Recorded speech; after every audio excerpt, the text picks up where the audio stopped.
बाबूलाल मरांडी को भाजपा ने प्रदेश अध्यक्ष बना दिया है।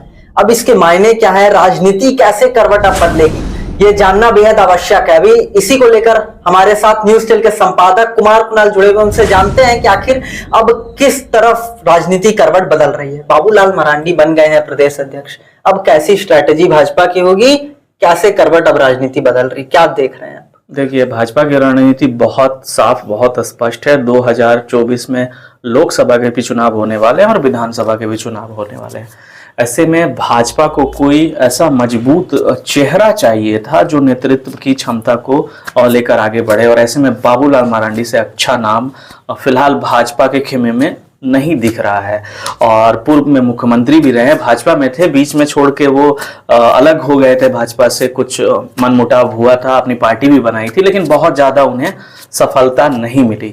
लेकिन उसके बाद जब दोनों के दिल मिले फिर से, पुराने लोगों के और बाबूलाल मरांडी के, भाजपा के लोगों के, तो फिर से एक साथ एक मंच पे आए और उसके बाद नई रणनीतियां बननी शुरू हो गई हैं। तो कहीं ना कहीं भाजपा फिलहाल सत्ता में नहीं है, झारखंड की सत्ता से काफी दूर है, और हेमंत सोरेन की सरकार जिस तरह से चल रही है, पूरे 5 साल तक लगभग अपना कार्यकाल वो पूरा करेगी ऐसा दिख रहा है। ऐसे में सत्ता परिवर्तन होता फिलहाल नहीं दिख रहा है, यानी कि विकल्प यही है कि अब जो 24 में चुनाव होंगे उसी वक्त भाजपा इस सत्ता पे काबिज होने का प्रयास करे, उसको लेकर रणनीति बनाए। और रणनीति बनाने के लिए बहुत ज्यादा समय अब बचा नहीं है। लोकसभा के भी चुनाव उसी साल होने हैं और विधानसभा का भी चुनाव हो जाएगा।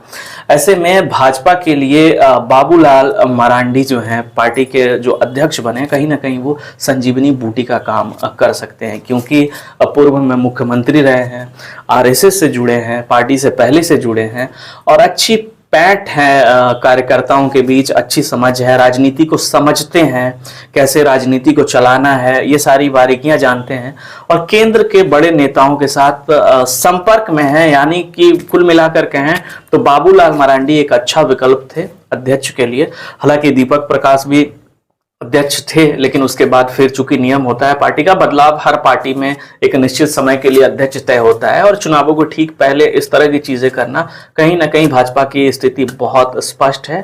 आने वाले चुनाव में सत्ता भाजपा को चाहिए, उसके तहत यह रणनीति बना रही है, और उसका एक अहम हिस्सा है कि बाबूलाल मरांडी को उन्होंने अध्यक्ष, प्रदेश अध्यक्ष का पद की जिम्मेदारी उन्हें सौंपी है। जब प्रथम बार मरांडी जी बने थे मुख्यमंत्री, उस वक्त भी कुछ निर्णय ऐसे लिए जिससे जनता में रोष हुआ था, फिर मुख्यमंत्री पद से उन्हें हटना भी पड़ा था। तो क्या जनता एक बार फिर से विश्वास जता पाएगी? देखिए, राजनीति में बहुत सारी चीजें ऐसी होती हैं कि जब राजनीति आगे बढ़ती है, समीकरण बनते बिगड़ते हैं, तो पुरानी चीजों को जनता भूल जाती है और नए चीजों, नए पहलुओं पे ध्यान दिया जाता है। तो हाँ, उस वक्त कुछ हुआ था, डोमिसाइल को लेकर के जो मुद्दा हुआ था, उसको लेकर के बाबूलाल मरांडी के प्रति काफी आक्रोश था आम जनमानस में।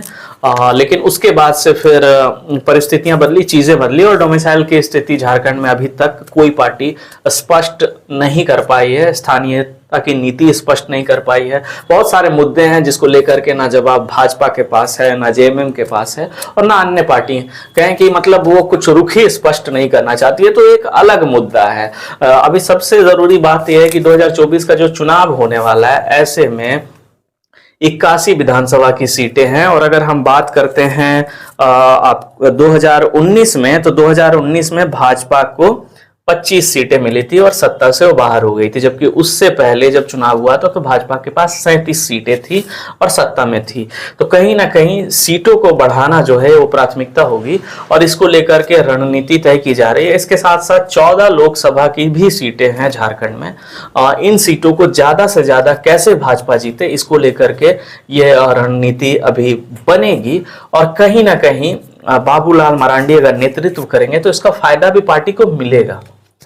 जी हाँ, और तमाम कार्यकर्ता से लेकर जितने बड़े नेता हैं वो जन जागरण अभियान चला रहे हैं, 9 साल के कार्य गिना रहे हैं। तो क्या भाजपा ने पूरी तैयारी कर ली है? 2024 पर अब उनकी नजर है भाजपा की? बिल्कुल, ये एक विकल्प होता है कि जब आप सत्ता में हैं, केंद्र में हैं, तो आपको राज्य में चुनाव लड़ना है तो केंद्र सरकार की उपलब्धियों को आपको गिनाना होगा और राज्य सरकार जो आपकी विपक्षी है उनकी खामियों को आपको दर्शाना होता है। यही राजनीति का दस्तूर होता है और भाजपा इसे निभा रही है और ये चलता रहेगा। लेकिन यहाँ बाबूलाल मरांडी के पद पे, इस पद पे, प्रदेश अध्यक्ष के पद पे आने का दो कारण है और दो फायदा हो सकता है। सबसे पहले तो वो एक आदिवासी है, आदिवासी की छवि जो है उनकी, आदिवासियों का चूंकि क्षेत्र है, झारखंड में ज्यादा मतदाता जो है आदिवासी है, तो कहीं ना कहीं आदिवासियों को रिझाने का प्रयास है, उस वोट बैंक को अपनी तरफ खींचने का प्रयास करेगी भाजपा। आदिवासी चेहरा है क्योंकि हेमंत सोरेन आदिवासी मुख्यमंत्री हैं और कहीं ना कहीं इस तरह की बातें उभर कर सामने आती है कि झारखंड का जो मुख्यमंत्री हो आदिवासी होना चाहिए।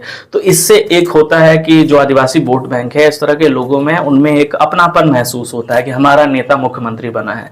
ऐसे में प्रदेश अध्यक्ष के तौर पर बाबूलाल मरांडी आएंगे और बड़ा चेहरा उभर कर वो सामने आएंगे तो कहीं ना कहीं आदिवासियों के बीच उनकी जो छवि है और थोड़ी सी अच्छी होगी, बेहतर होगी। और ये प्रयास कर रही है कि उस वोट बैंक को भी भाजपा अपने पक्ष में लेकर के आए। और साथ ही साथ दूसरी बात यह है कि बाबूलाल मरांडी के रिकॉर्ड की बात करें आप तो उनका कोई इस तरह का दागदार रिकॉर्ड राजनीति में नहीं रहा है। कोई भी घोटाले, कोई भी इस तरह की चीजों में उनका नाम नहीं आया है। तो कहीं ना कहीं ये भी एक अच्छी बात है और इस चीज का उपयोग पार्टी कर रही है उनके नाम के साथ। आदिवासियों में भी कुछ रोष देखने को मिल रहा है, प्रशासन से कह लें या फिर ओलची की लिपि को लेकर झारखंड बंद जो बुलाई गई, साथ ही पत्थलगड़ी का अगर हम विषय देख लें, तो क्या ये सब भी भाजपा देखते हुए एक आदिवासी चेहरा ढूंढ रही थी कि आदिवासियों को अब खुश करना होगा और उनकी बातों को सुनना होगा? देखिए, ये जिस मुद्दे के बारे में आप बात कर रहे हैं, ओलची की लिपि और पत्थलगड़ी, ये एक अलग मुद्दा है। इस मुद्दे पे अभी बहुत ज्यादा कोई भी पार्टी नहीं बोलेगी। चुनाव का समय है इस वक्त, तो याद रखिए कि चुनाव का समय, सेंसिटिव मुद्दों पे बहुत ज्यादा कोई भी पार्टी नहीं बात करती है क्योंकि हर मुद्दे के पीछे पक्ष और विपक्ष दोनों रहता है और दोनों ही तरफ वोट बैंक होते हैं। तो बहुत बैलेंस करके सारे मामलों पे बयान आएंगे सारे राजनीतिक पार्टियों के और अभी बहुत कुछ ज्यादा बड़ा आपको इन पूरे मुद्दे पर सुनने को या कुछ कार्रवाई होते हुए किसी भी पार्टी की तरफ से आपको देखने को नहीं मिलेगा। जी हाँ, तो जैसा कि आज हमने बात की कि भाजपा 2024 पर भाजपा की नजर है, बाबूलाल मरांडी को प्रदेश अध्यक्ष बना दिया गया है और तमाम तैयारियां पार्टी की चल रही है और आदिवासी चेहरा जो ढूंढ रहे थे भाजपा, वो वर्तमान में बाबूलाल मरांडी के तौर पर उन्हें मिल चुका है। आपकी जो भी राय हो हमें कमेंट के माध्यम से जरूर बताएं और झारखंड की तमाम राजनीतिक उथल पुथल की जानकारी और एनालिसिस के लिए जुड़े रहे हमारे साथ, देखते रहे न्यूज़ टेल।